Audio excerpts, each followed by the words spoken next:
Sure, sounds good. So hello everyone, welcome to the Transforming Teaching 101 session that myself and my colleague Robin are leading. I'm Lauren Anstey, I'm an educational developer at the Center for Teaching and Learning. I'll let Robin introduce herself as well, and I'm sure you'll get to know each of us a bit more as we go through the session.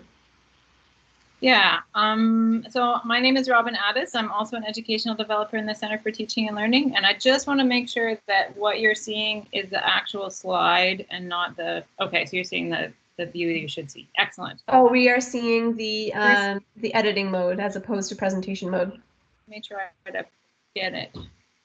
I find every time I do this, I get a different, let's try this. Now, magic begins. Yes. Look at that. Okay. So now we can officially begin. And the first thing I always like to do when I'm doing a webinar or giving a face-to-face workshop or starting a course or a class session is to give a land acknowledgement. And land acknowledgements are a bit different in this remote age where we are no longer gathering on the same lands physically, but I can say that the land that which I'm standing on right now, which is where my home is the same traditional territories as Queen, the Anishinaabe and Hautenosaunee's traditional territories.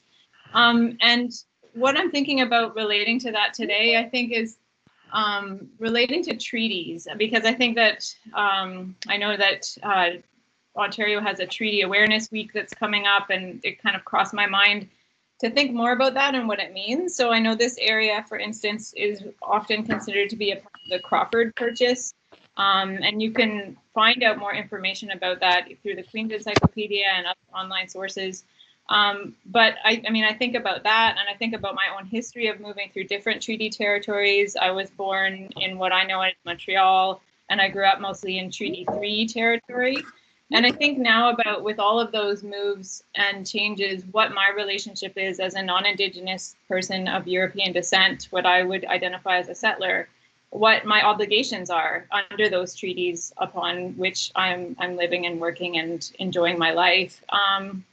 Because I think that's important to think about, to think about those agreements and the problems with them, but also the obligation to fulfill the agreements that were made by my ancestors and by the ancestors of the Indigenous people that continue to live on these lands today. So that's what I'm thinking about around land today.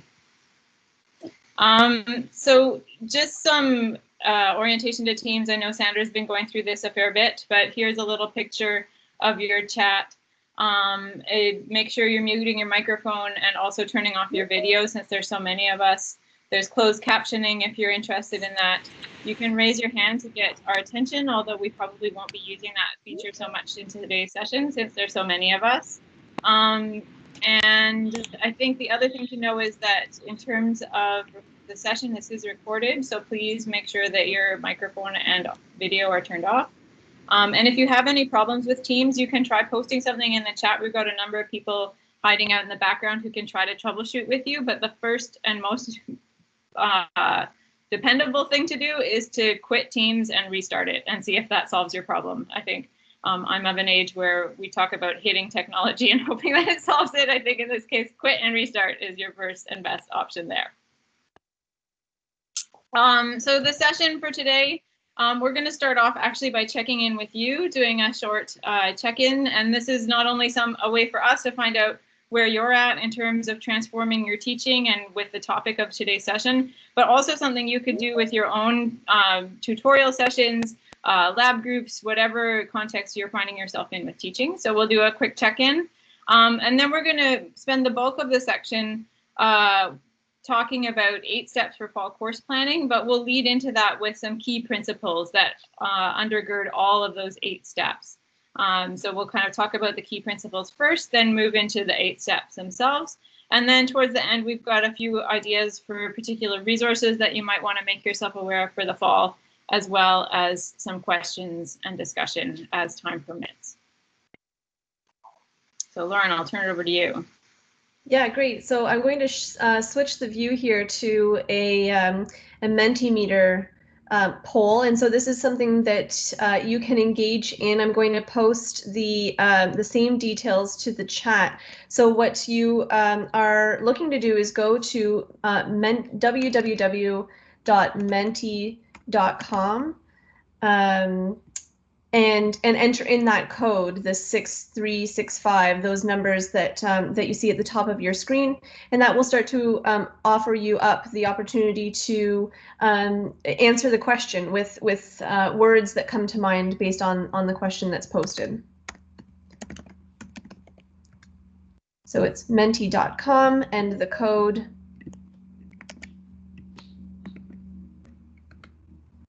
is there. So you'll notice too that as people are starting to contribute, we will start to see a word cloud of those words that are forming. And the words that appear larger are actually shared. So, you know, the more often people are saying the word excited, the larger that word will become. And I'm noticing just, you know, as some of the words start to come in, we're 20 people strong so far, that wonderful to see excited standing out, but anxious and lonely and nervous, hopeful, just this mix of all the same feelings, quite honestly, that I've been feeling over the past couple of weeks. I know Robin and I connected this morning and said we both feel a little disoriented in what's happening, and yet we're strong and strong together. So thank you as the feedback is coming through.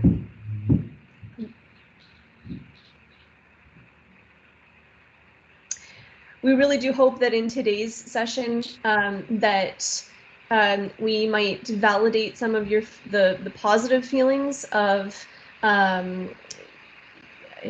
you know, that hopeful, excited, that this is a hopeful and excited time.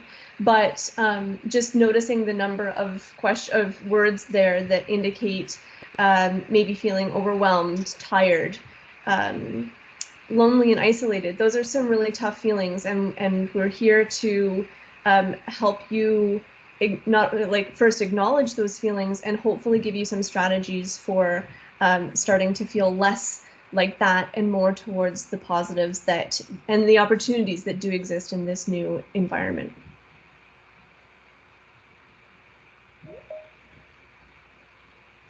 Robin, anything that comes up for you as you look at those words?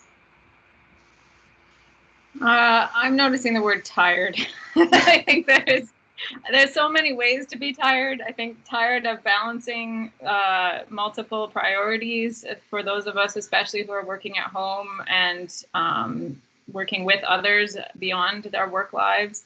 And I think too, for me personally, tired of talking to a screen is high on my list of tireds. But I think, I mean, I agree with everything Lauren's saying about, you know, there's excitement about this. You know, I'm actually teaching myself this fall too, and there's a sense of, wow, this is like a blank slate. Nobody's done this before. And so anything I do is better than it's ever been done, because it's not hard to overcome, you know, March, basically. So I think there is that sense of excitement, getting to connect with students again, getting to connect with you all as well in events like this that have, you know, don't think I've ever facilitated a webinar with 106 people before. So this is something pretty exciting as well. For sure.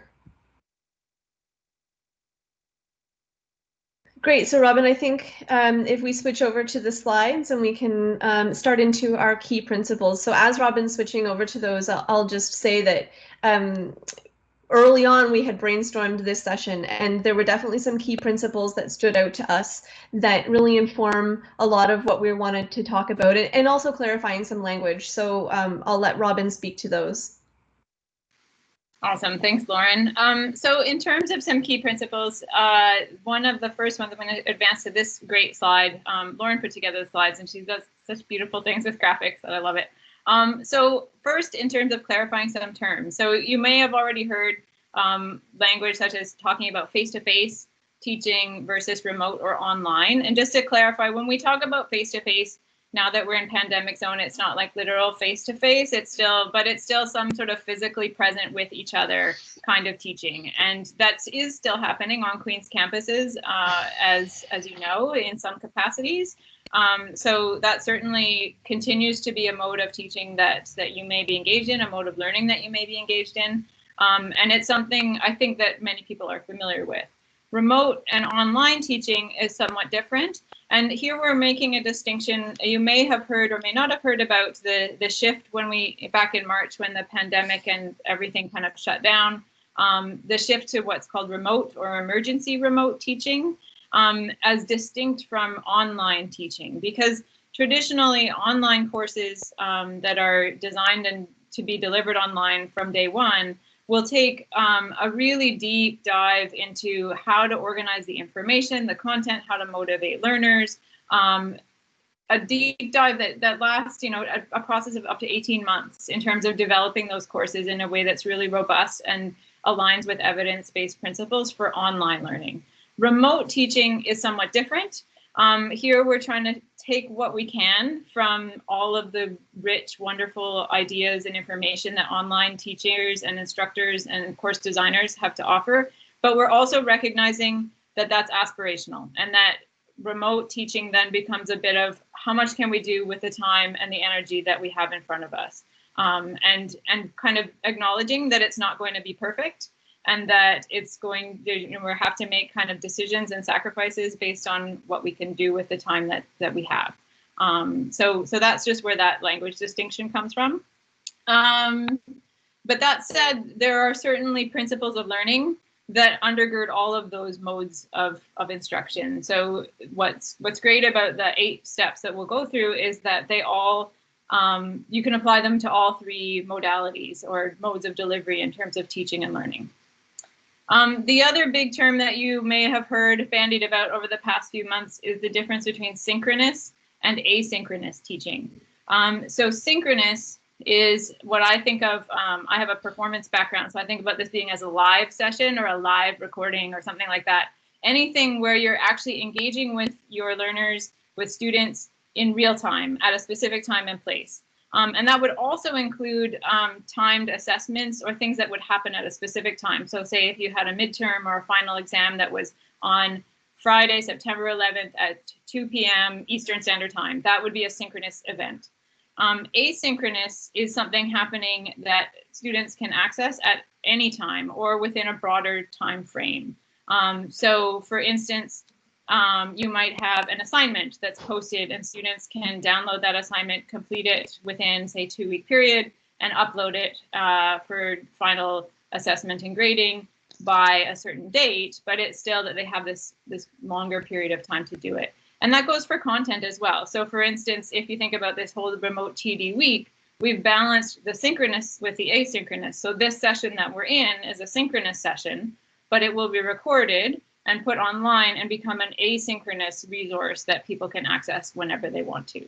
So that's kind of the distinction between those two. So that said, maybe that's my slide. With those terms in mind, I think one thing that we're kind of holding in the background of this session is an idea of an improv mindset. And this was really evident back in March when we had to suddenly shift everything about our lives in basically no time at all. Within a week, we were in a completely different world. And improv mindset is something coming out of improvisational theater, which is a type of theater where a single performer or a group of performers will create a theatrical presentation without any kind of script. They might have some framework, but generally they're riffing off the top of their heads. And when you're engaging in that sort of an environment, you have to be nimble and you have to be flexible. And you also have to use a mode of acceptance and positivity, which is sometimes really hard to do. So if I were doing some sort of story and I'm trying to tell you my story right now, I might say, okay, well, we're on the moon. And then a unhelpful comment from another improviser would be, no, we're not, or I can't deal with that. Whereas a more helpful thing would be like, wow, we're on the moon and we have 12 spaceships to choose from. Fantastic. So to translate that into teaching, what that looks like is something like, wow, we have to teach remotely. So the non-improv mindset would be, that is impossible. There is no way I can do that. It's kind of that negative rejection, which is perfectly valid. but doesn't necessarily get you towards actually revising your teaching and coming up with strategies for change. And that's where the yes mode of saying, yes, we are remote teaching, and I want to make sure it's the most inclusive teaching I've ever done, even though it's going to be online. Because that leads you then to say, okay, what does inclusive teaching look like? And how do I do it? And, oh, maybe there's a session that Robin's delivering on Thursday that I could do. So, you know, that there's things that you can think about to help you move forward.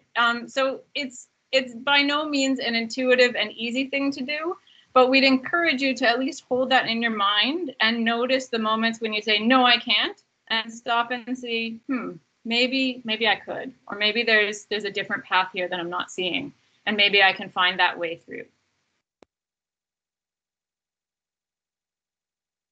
And the last piece of our key principles is, in some ways, I think the most important, is that we are all human beings at the end of the day. And it's easy, I think, especially when we're talking to screens instead of face-to-face, to forget that there's humans on the other side of those screens. And those humans might be our students, they might be our supervisors, they might be our colleagues, but regardless, we're all navigating this strange, crazy time. And we're all human beings. So therefore, finding space for forgiveness, for kindness, for compassion is really important. And I think to get back to that distinction between remote and online teaching, but even with any teaching really, I think more than ever this year, it's a moment to say, hey, do we really have to do everything? And do we have to do it to perfection? No, we have to do our best, but that might look different this year. And that's okay. So just to validate, I mean, some of the feelings that we saw in the word cloud earlier around anxiety or uncertainty around, and to acknowledge that those are part of what's going on, not just for us as instructors or as teaching assistants or as graduate students, but also for undergraduate students, for faculty, for staff, for everyone. So to just kind of bear that in mind as we're going through. And I think, so the last thing I want to say, just as we get into the 8 steps, is that we have designed this to be more of from the perspective of someone who's able to have control over their course design. But we also recognize that many of you are in a position where you're a teaching assistant rather than a course instructor. So what we're going to be doing as we go through is make sure that we're speaking to both of those audiences, because those of you who are not currently course instructors may well one day be course instructors. So the information there will still be helpful for you, even though right now you might not have control over some of the aspects that we're describing. All right, Lauren, back to you. Great, yeah, and thanks for that clarification. I think the other thing I'll say before I enter into the first of 8 steps is I think very rarely do we think of steps as concrete, you know, unless it's the staircase behind me. In this case, when we're talking about 8 things that you could do for course design in the fall, or for your teaching, it's more thinking about how this is iterative. And what I mean by that is you might think of it as a spiral. So you might go consider those 8 steps and then come back around to some of those steps later on. So how you apply some of these steps might change as you draw on the elements that we discussed today, and as you might note one element but go deeper on others. So step number 1. We often in course design and teaching and learning draw heavily on the learning outcomes for informing what we do with a course. They are something considered the foundation of teaching and learning. And so our first step here, we recommend to review the learning outcomes, and particularly for an eye for what's essential. So looking at those outcomes, the list that might be have come with the course previously, or if you're the instructor, the learning outcomes that you're crafting for the course, and using these outcomes as your guide in deciding maybe what's essential or what's important, what to focus on. So you might be able to make those judicial decisions that Robin was talking about, you know, on assessments, on the activities that happen throughout a course, or maybe on the readings that you select for a course, all because the learning outcomes serve as your guidepost in making those decisions. This is not a great time to be scrapping your whole set of learning outcomes and completely rewriting them. Rather, an opportunity just to pause and use this list that hopefully is there for your course as the guide. So for TAs, I think this is a really great, to look at a course that you're TAing for and to review these course level outcomes will give you a sense as to what the overall goals for the course are, and might help you in your communication to students. So how you talk about the course and what the overall intention of the course is. It's easy to forget the learning outcomes and to push them aside and to forge on with a course, but ultimately these learning outcomes are statements as to what a student will know or be able to do or even value by the end of the course. And so using them to stay on that track and on that line of thinking is really helpful as a way forward. And we should say too, actually, that you're welcome to post any questions as things go through. We do have that time blocked at the end, but if something comes up for you while we're talking and you want to just post it because it's on your mind, feel free to do that. And we'll be kind of, as you can see, going back and forth. So there's space to catch those questions as they come in. For sure.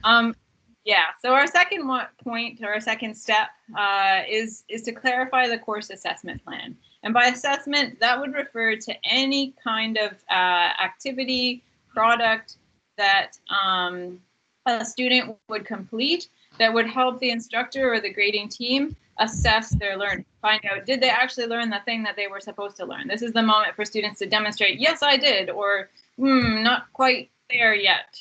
And then give the feedback that says, here's how to get there before the next assessment or before the final or whatever it's going to look like.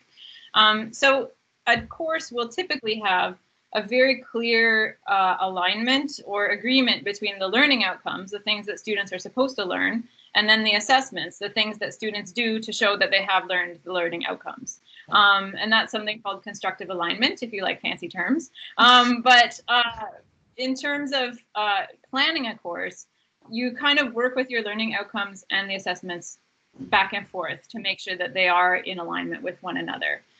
If you're in a planning position, what we'd recommend is that you'd plan your major assessments first, decide what's going to be weighted the heaviest in your course, and then work backwards or outwards from there to put in some smaller assessments to allow students time to practice, to give them feedback, to get them familiar with, say, a particular type of assignment or a test or quiz, and to kind of work through it in that way. So big and then working outwards to get the small. The other thing that we'd recommend is wherever possible to be really creative with assessments. I think we've seen a shift already with the instructors we've been in touch with over the summer from a real reliance on midterm and final, giant tests, proctored exams, to, I mean, there still are certainly some instructors that are doing proctored exams in a remote environment, but there's also a huge amount of creativity being developed around, okay, well, maybe we could do a final project. And maybe that could look like a podcast or a PowerPoint or an essay, and all of those would be acceptable. And maybe around midterm, they do presentations, but the presentations will look different because we're online, or maybe students can have some choice there as well. So really thinking about wherever possible to design some creativity that lets you also give students flexibility in terms of assignment deadlines, format, and timing, because we know that we're all in this weird environment where things are uncertain, and having some flexibility around timing and deadlines is even more helpful than usual.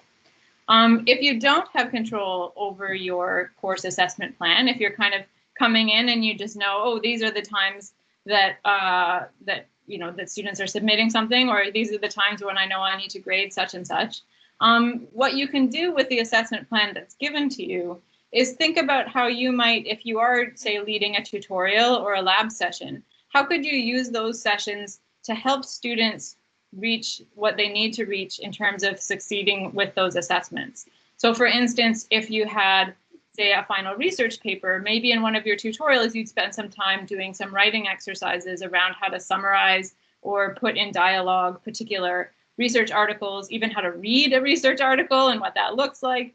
And maybe the instructor has carefully laid out all of that for you, but maybe they haven't. They've just said, go do tutorials. So having that assessment plan in mind can help you to think about strategies for your tutorials to give students that really informal practice and feedback that they'll need in order to succeed in the course.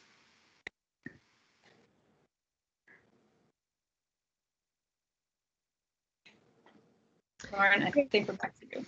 Yeah, sure. So advancing to step number 3 or idea number 3 is to establish a schedule for the semester. So this is looking at the overall weekly layout of the term, you know, from September to December, and how things are going to progress through the course that way. So if you are in a position of planning, you might look at those 12 weeks and start to decide what needs to happen in each week. And we really suggest starting with the key benchmarks first. So the major topics, the major assignments that are going to be due and when those are going to happen. And then it's filling in the rest of those weeks to be a logical flow, say between topics or in building on content and ideas, helping students progress in their performance towards assessment. So as Robin mentioned, that idea of scaffolding, of supporting a student to practice as they lead into some of those assignments. So how could that be organized over the schedule of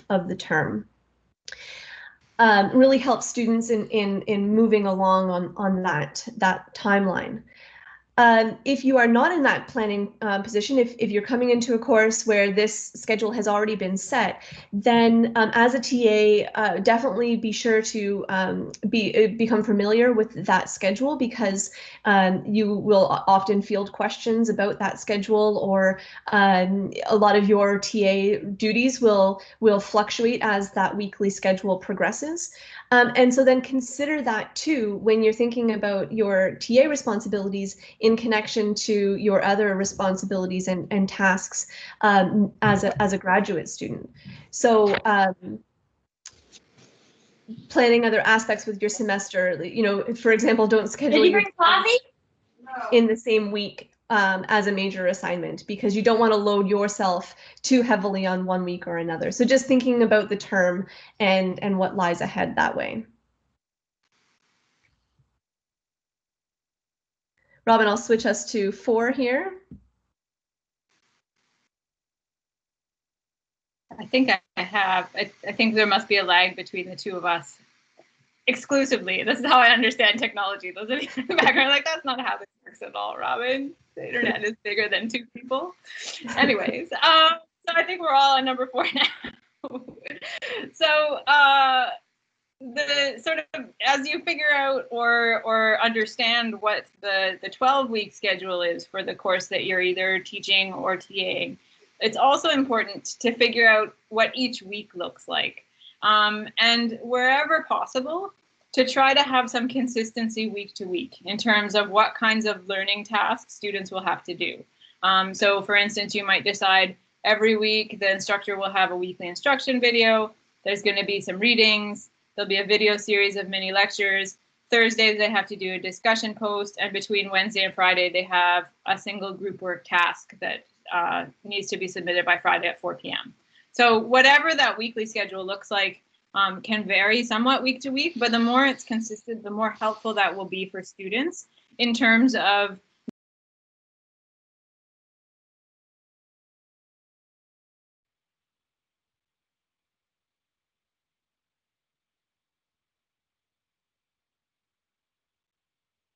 that this is really an unprecedented time for students as well. You know, typically a student entering first year university, for instance, will already be in unfamiliar territory in terms of having to take responsibility for their own learning compared to high school, but they'll still have, you know, classes that meet at specific times and a timetable with, you know, a lab that's every Thursday from 1 to 4. And now that things are more asynchronous, that's great in terms of flexibility in busy, unpredictable times, but really hard in terms of time management.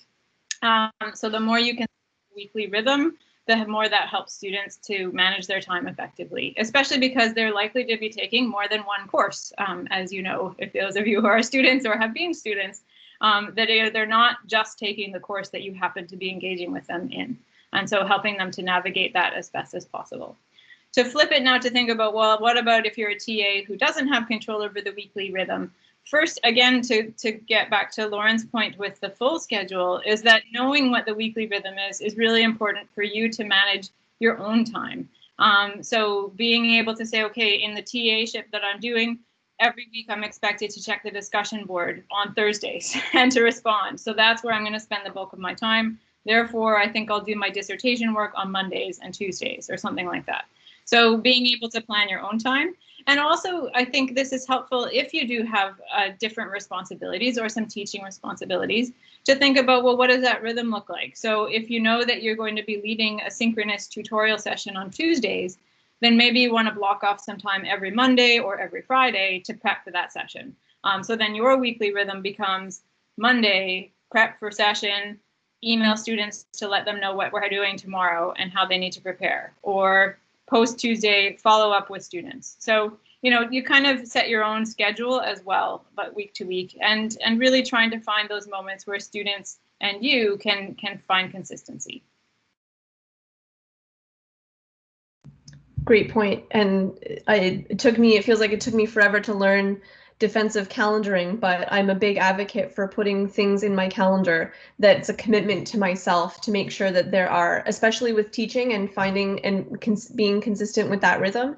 If I don't, save some time in my calendar for making sure that weekly introduction video gets posted, then I'm more likely to forget. So it helps me stay on track with the weekly rhythm as well. And I think, to points 3 and 4 about planning, planning out the whole term and then planning out each of the weeks is great, except if students don't know what that plan is, they can't necessarily follow along with the same amount of success as if they had been communicated that plan very carefully and consistently. So number 5 is really about creating a communication plan. And this was exciting for me because I have seen bits and pieces of communication plans being talked about as best practice for courses. For example, it's good practice to post a welcome message. Or to post in the announcements consistently, because that's going to be your tool for communication. So we actually pulled a lot of that together in one place that's a template, a communication plan template that prompts you to think about ways in which your communication plan might involve various factors. So it involves factors like how you are going to communicate outwards to your students, how you expect your students to communicate back to you, and what you might do if there's some sort of interruption in those common lines of communication. So I mentioned the announcements tool, for example. It's a really great tool in the learning management system in OnCue for posting an announcement to the whole class. And then instructors will often use email and will want to communicate to students that they expect those communications to come in through email. So this kind of communication plan, which I'm going to grab the link for you here in a second, will kind of walk you through each of those considerations, and you can think about what makes the most sense for you. So you can design your own communication plan, whether or not you are a teacher, an instructor in the course, or a TA, because even as a TA, you can be thinking about the ways in which you expect communication to be happening, for example, between you and your supervisor. And then once you have it down on paper, if only a draft for yourself, then you can have that conversation and clarify with your supervisor so that you're both on the same page. Great, so I'm seeing Robin note that the question that had been posted comes up in the next point, so I'll note that for now. And maybe as Robin moves on to step 6, I will grab that link for the communication template so that I can post it in the discussion board. Ever rushing, I think. I mean, so we're getting to step 6, which is all about the course website. And to Codin and Alexa were both wondering about whether each course has a dedicated space where you can structure the course, upload syllabi, readings, or whatever. So at Queen's, there are a few different, so those course web, I call them course websites, but again, technical term, learning management system, or LMS is the typical abbreviation in EduSpeak circles. So Queen's has 3 different LMSs, depending on what faculty you're in. Most faculties use OnCue, which is Queen's branded version of D2L, or Brightspace is the kind of generic software. The Smith School of Business also uses D2L Brightspace, but they call it Smith Learning because they've decided to brand themselves, which makes sense for a school of business. And then the Faculty of Health Sciences uses Elentra, which is another, and I'm not sure what the background underlying technology is there, but I know that it's called Elentra. So depending on what faculty you're in, you're going to need to seek out supports in different places. But the CTL supports OnCue. And so that's kind of a good hub, and that's mostly what we'll be talking about right now. And in most of our resources and webinars, that's what you'll see us referring to. In terms of whether as a TA your course has an OnCue site or an Elentra or Smith Learning site, that's the decision of the course instructor. So because course content and course design is ultimately under the instructor's intellectual property and decision-making powers, there's not some university-wide policy that says everyone must have an OnCue site. Although I would wager that everyone's got one this year. I would think. So I know for sure that when the pandemic hit in March, there was a huge shift to faculty who had never used OnCue sites in the past suddenly deciding, oh yeah, I do need one. And I think that that trend has only continued. So it's likely as a TA that you will need to know something about your course LMS, whether that's OnCue or something else.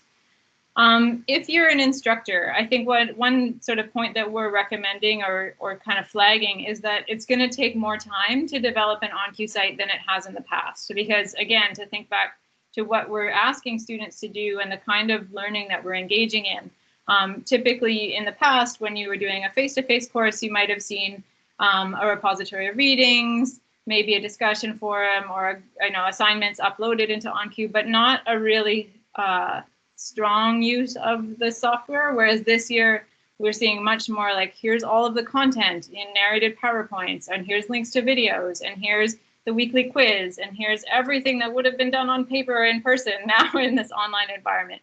So just to budget extra time as an instructor or course designer to design your OnCue site. Great news is that there are some templates now available, and we strongly encourage using them, 1, because they're time savers, but 2, because it helps students see consistent organization across all of their courses. So those are available as well. And I think as a TA, things to know, first of all, is just to be familiar with how your course is organized in the LMS, because you'll probably be fielding questions from students about it. Where do I find the assignment, or how do I upload this, or where's the discussion board, and those kinds of questions. So just being ready with those answers if your duties include answering student emails and navigating in that way. And we also at the CTL often see TAs who've actually been assigned the OnCue management component, and that is we're more than happy to support you in that way if that's one of your responsibilities that you've taken on, whether that's by coming to a drop-in that are happening virtually now, or looking at some of the videos that are available, looking at some of the text documents about how to do such and such. And all of that is under the website that you see on your screen, queensu.ca/OnCue support. So know that those resources are there for you if you are having to use OnCue, whether as an instructor or as a student. And we're really blessed to now have a team of 6 undergraduate students that complements the 2 staff that we already had in our unit, who are able to help folks with actually figuring out how to put things into their OnCue site. So that's a really great perk that we've managed to get for this fall.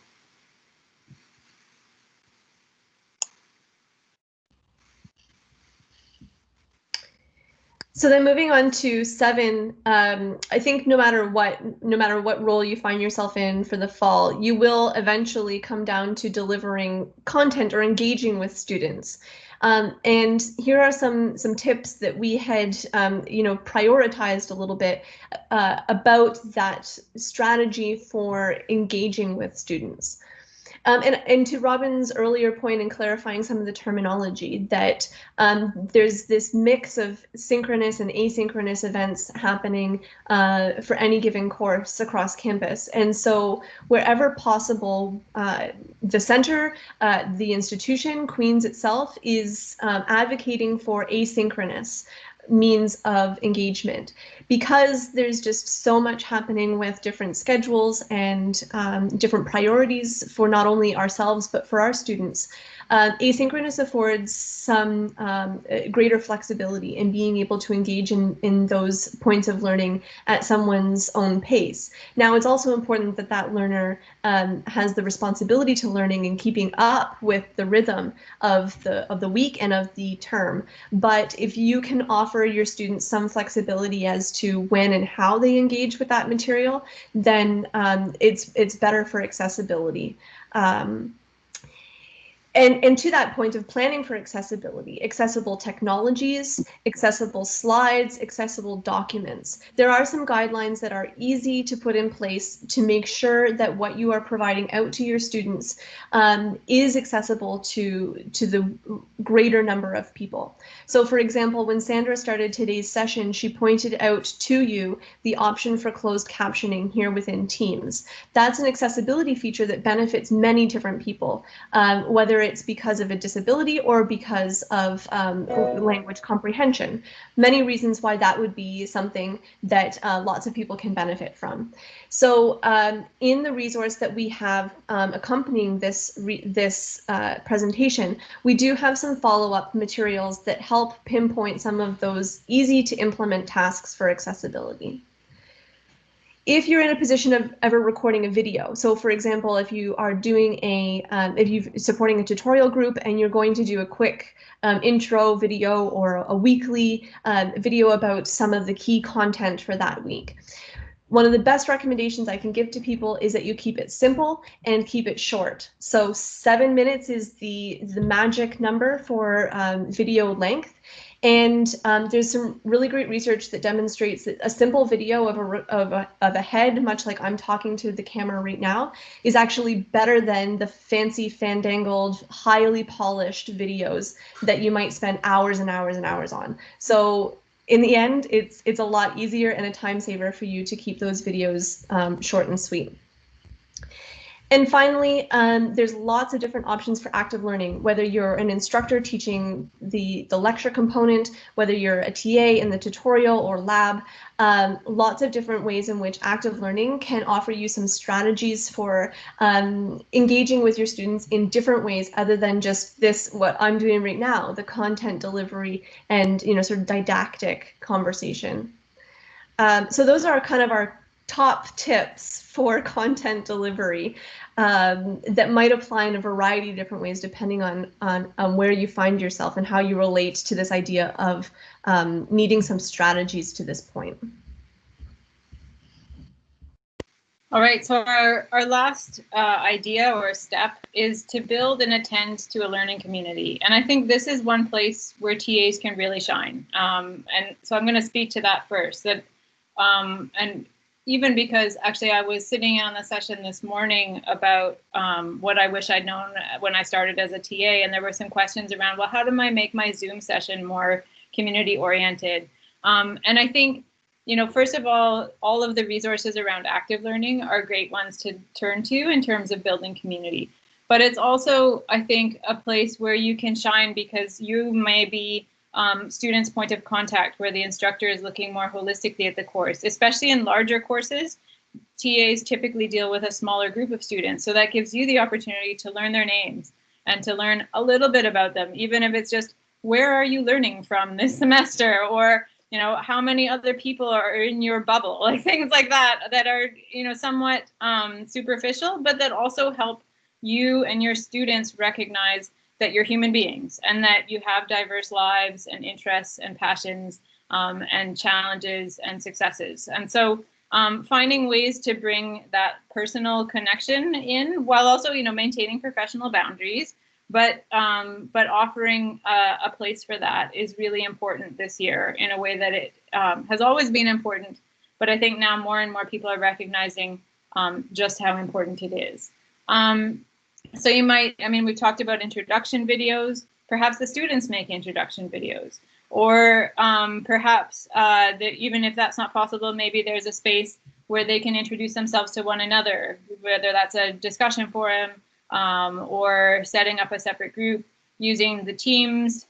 Most courses have an on-cue site and an affiliated team, and so maybe there's features within teams that you want to make use of for your course as well.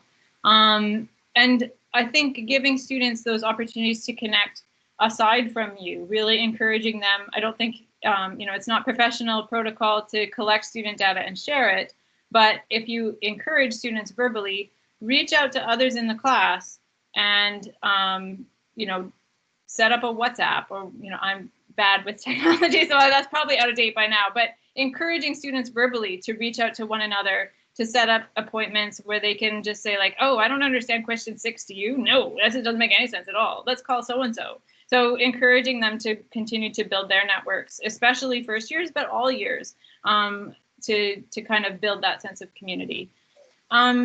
You'll see on your screen what we've got here is from a book called CircleWorks, and that's actually something our colleague Lindsay Brandt espouses and will talk about at the slightest opportunity. I haven't read it personally, but my understanding is that it talks a lot about building a learning community, and you can watch, Lindsay's got some great webinars on our website if you're interested in learning more about that. But you can see some of the themes there around respect, self-in-relation, interconnectedness, finding balance, and really trying to prioritize those elements in whatever you're doing, whether that's a synchronous session with a tutorial, or whether that's monitoring a discussion forum, or whether that's just offering feedback in grading student work. There is a question about, can we use social media as TAs to organize and communicate with students? I would discourage that personally. I would stick to official institutional channels just as a level of professionalism. But I would also suggest that you speak to your supervisor about that, because I know that different instructors will have different strategies for how things are done within their individual courses. So if you see that as something of value and you think your students would benefit from it, then maybe it's worth a conversation. And I think that's really a place where TAs can say, oh, my tutorial group have been saying over and over that they really want a method for connecting with each other where the instructors aren't watching. How can we set that up? And then have a conversation with your instructor or your supervisor, with your whole TA group, and do things that way.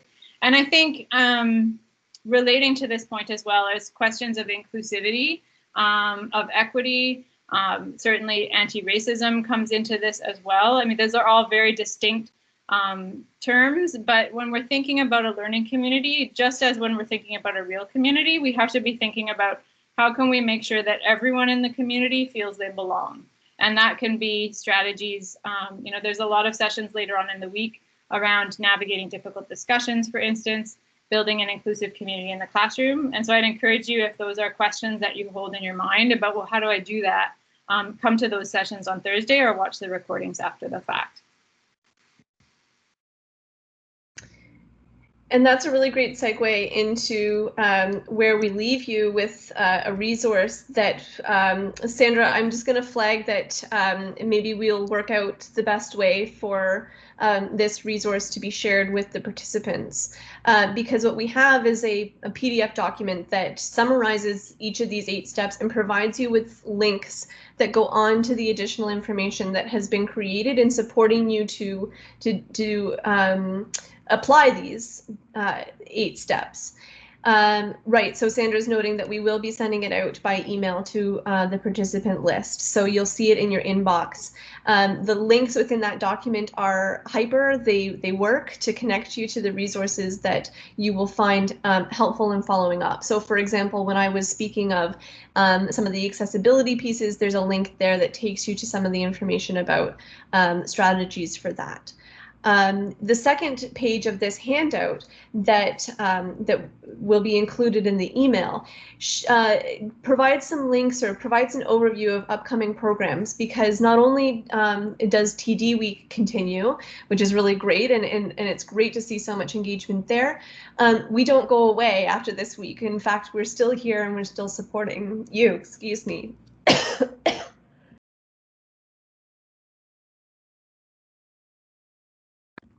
This is the nice part about a cough. I can mute it, but it has to go away for me to keep talking.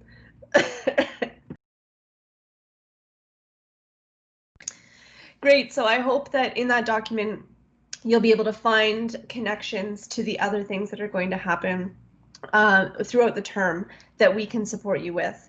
And I think at this point, we will leave it to some questions. Anything that's come up, feel free to type that question into the chat, or to speak up, to unmute yourself. We'd love to hear your voice.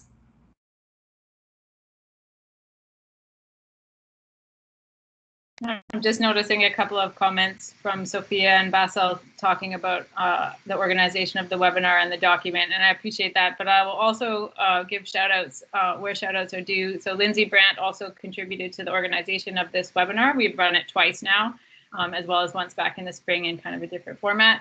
And then Caitlin McDonald did a pile of work in a very short amount of time to make the handout look beautiful and professional. If you've ever seen my Word documents, you're gonna laugh your head off at the difference between what I send her and what you see here. So, or what you saw rather. So thank you all. And yes, we're gonna be sending an email out to everyone who registered for the session with this particular document. It's also gonna be on our website, so that'll be there as well.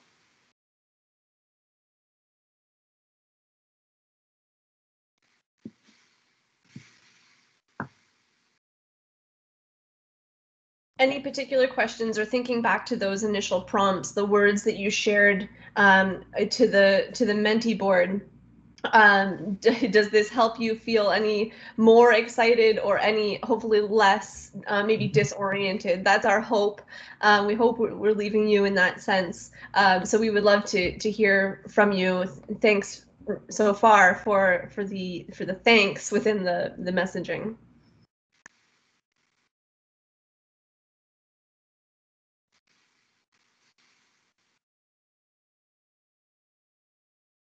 Because I will say, I think that that's the one thing that I've really focused on, just as we're wrapping up and some people will head out, that we really do hope that, what we can provide you in terms of some strategies and tips offers that the way forward, because you've got this. It's okay. We will make it through, and we will make it through together. It won't necessarily be easy, or it won't always be the path won't always be clear. But maybe with some of these strategies, we can all start to feel a little less disoriented within it. And I think one thing to mention as well, if you are planning to teach in the winter term, or if you know that you'll be instructing a course, keep an eye out, because we will be running some course design programming that kind of takes the 8 steps that we've laid out and dives in deeper with each one and actually asks you to do those things with your course. So if you're looking ahead to winter, watch out for some promo announcements later in the fall about opportunities to actually apply what you've heard about today and put it into practice in your course in the winter or even next spring.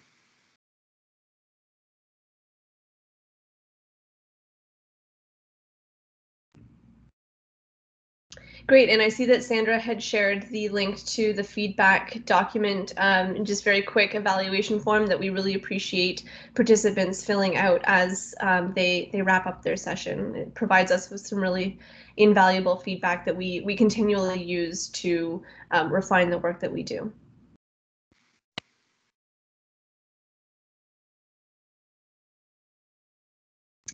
And thanks everyone for being here with us. I think, I won't speak for Robin, but I will stick around. I'm sure I see her nods as well. We will continue to be here should questions come up.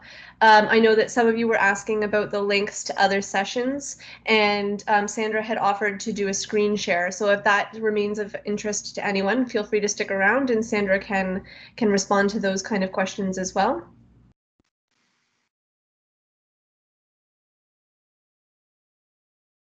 Thanks again, everyone, for participating today. Can I ask a question that's unrelated to today? Sure. You mentioned using closed captioning, but how does that work on Zoom? Because when I went to my settings in Zoom, it says that you can allow the host to type the closed captions. Is there anything in Zoom that can be done that closed captions might come up automatically?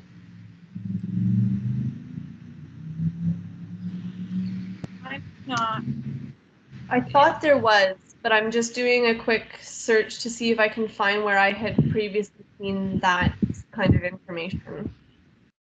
The other thing that you can do if you're recording a session in Zoom is that if you use the Queen's software or approved software called Ensemble, that is kind of an upload space that you can then link to within your courses. So for any video that you happen to record, if you go through Ensemble, that will put captions on automatically. And there's a process for doing that. I believe that we have a YouTube video about that, or that one's coming soon. I can't remember. But it's fairly straightforward to get those auto captions put in for any video that you make. And then I see Lauren's just posted something about putting captions right into a Zoom session. Yeah, I just wish that resource was clearer about an automatic closed caption that recognizes with the voice recognition, or if what they're speaking of is more like a scripted captioning that has been pre-established, because that's a big difference. So It is.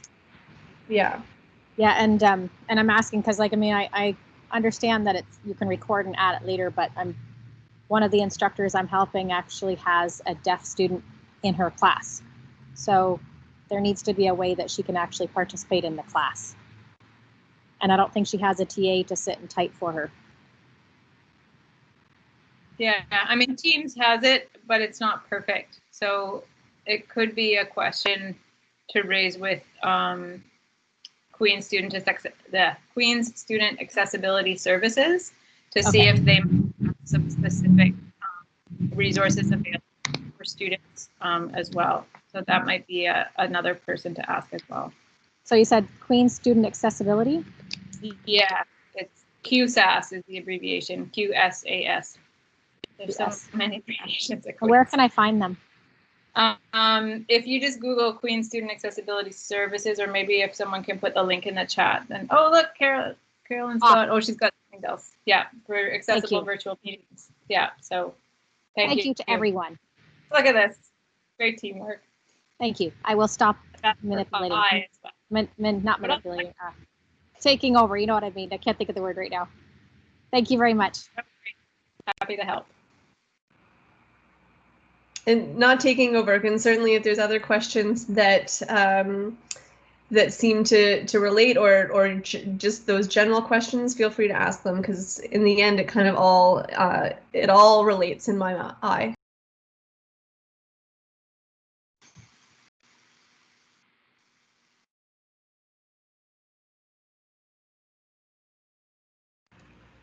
Yeah, so Mary, we see your question about, is that available to be used by TAs? So we were just wondering about the clarification as to what specifically you're referring to, if it's Zoom or Teams, Ensemble.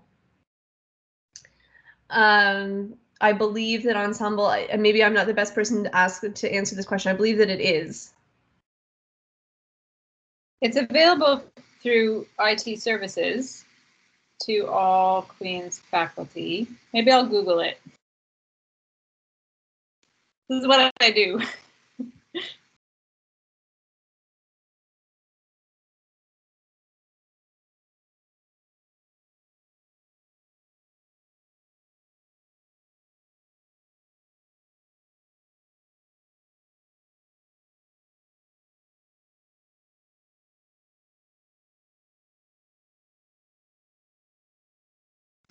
The answer isn't immediately coming to my mind in some of the searching that I'm doing. So that's a question that I would peg for our teaching technologies team, for Selena and Carla. So I will note that question, and maybe we can we'll shoot you an email, Mary, in response to that.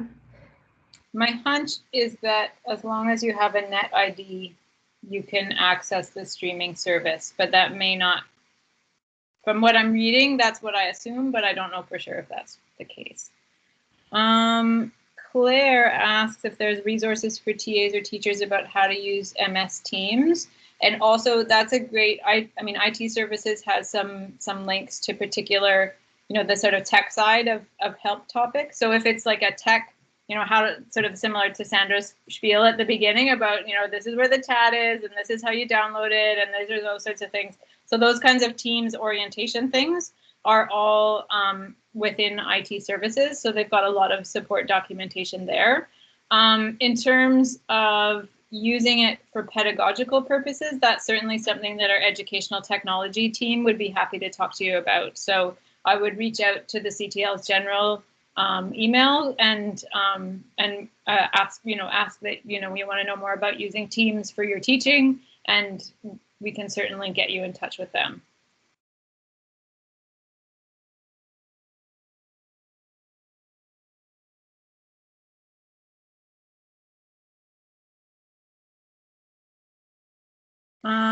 And Amon asks, as a TA, can I record my class to evaluate myself after, or is that not professional? Absolutely, record yourself as much as you want. So with a few caveats. So first of all, I think, it is really valuable feedback to see yourself and hear yourself teaching.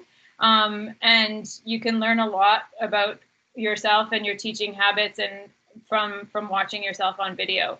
The issue within this online environment is to be mindful of students' rights in terms of privacy. So just as for today's session, we announced right at the beginning that we were recording the session and that if you didn't want to be on the recording, you should turn off your video, mute your microphone. You would do the same thing for students. So you would just clarify at the beginning, I'm going to be recording so that I can see my teaching and get some good feedback on my teaching. If you don't want to be in the recording, just make sure that your video is turned off and that you don't speak during the session or use only the chat. So just giving students that heads up at the beginning is privacy, in terms of a privacy concern, and making sure that afterwards, so for instance, in Microsoft Teams, making sure that that video stays private just to you and that doesn't get published in different places, or making that aware, I will be using this in my teaching dossier. Being clear to students about the use of the video afterwards as well. Anything to add there, Lauren? I think that covers the main points that I had been thinking about, that, yeah, it's highly appropriate and quite valuable, and just coming up with a strategy that's going to help you and your students with the privacy is of utmost importance. I guess too, and just watching it back, like it can be difficult and challenging to watch yourself back. And so my word of advice is to consider what kind of question it is that you are investigating about yourself, about the kind of what you want to learn about your teaching by doing that. And there might be ways in which you could use that video in different ways, so that you don't necessarily have to sit and watch the whole thing in its entirety, but use that as a resource that could be scrubbed through to see how you might use your hands, because I use my hands a lot. So those sorts of ideas. I did just get a question back from, or an answer back from Selena. Mary, I'm not sure if you are still there, about Ensemble and who is able to use that platform and tool. So great, I see that you are still there. So Selena says that anyone with a net ID should be able to access Ensemble and make use of it. So give it a try, and if you have any limited access or utility in that, it might be because of your permissions or your status as a particular role. But you can always contact ITS and our team if you're trying to make use of it in a way that's really helpful to you, and you might be held back. I don't know if that's the case, but there's always ways in which we can address some of those limitations.